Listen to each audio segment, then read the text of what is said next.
Day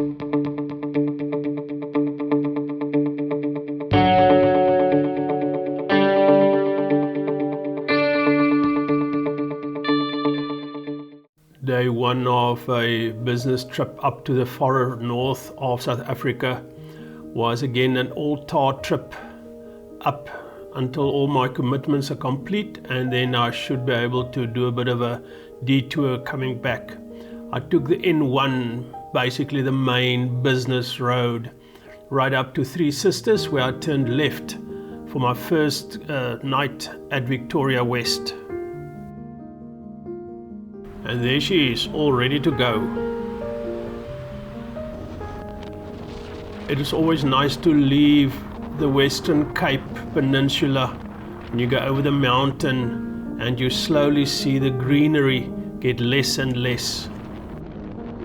The old De Kloof tunnel, which is now part of the alternative route.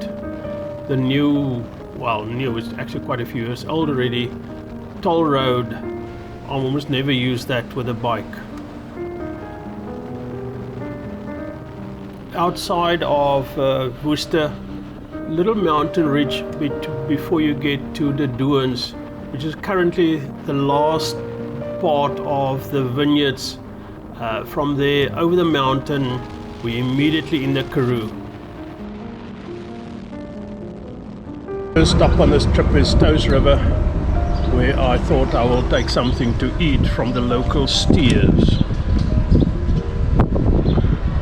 The next major town is Beaufort West, which is about 280 kilometers away. That's another onion farmer. There's quite a few farmers here that farm with onions to get the seed.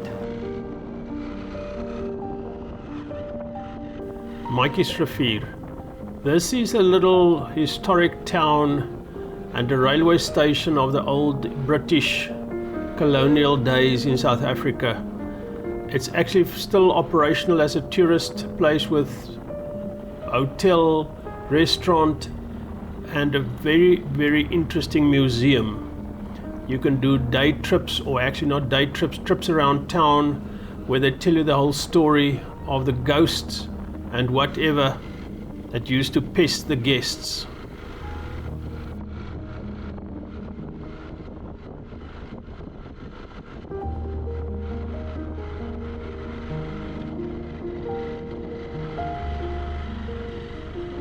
Back on the road, I cruise about 110 kilometers an hour on average. I think it was in the 80s, there was a massive flood. This river basically took half the town away.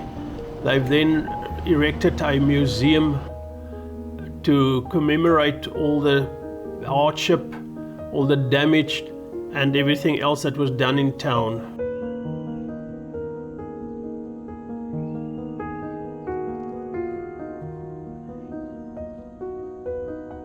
These are the actual water meters that were washed out. South Africa's been through its own wars, mostly with the British, and these forts were built as strategic places to control and manage and protect the railway lines. Windmills. We now go deeper and deeper into the Karoo with less and less vegetation. Basically, this area is probably hundreds of hectares per sheep. Beaufort West. In the old days, the church was the center of everything. After the recent rains in the country, it was actually raining. 2020 was actually a good rainy year for South Africa through basically all the provinces. You can see the trees are nice and green. At Three Sisters fuel station, the classic, if it's wet, if it's dry, if it's windy, the stone will tell you everything needed. So I turned left on the N12 towards Victoria West. I must say the clouds are slowly forming, and according to the rain forecast, I'm gonna get wet. Might be not today, but could be tomorrow or the day after. Victoria West is the merino capital of the country. I've booked in this guest house before, and I must say it's always nice to look at the old ancient items that people gather to use as artwork. Okay, I'm in Victoria West for my first night. It was quite a nice day on the road. It was tar, which I'm not very keen on, but at least I'm here. Tomorrow and the day after will be another 2 long tar sections. I think today was about 580 odd kilometers. I'll check later in any case. But now I'm enjoying some ice water that's been all the way from Cape Town with some rehydrate, because the old body needs every ounce of underscore that it can get. After I rested a bit, showered, I went into town for supper, and what a nice little meal for the day.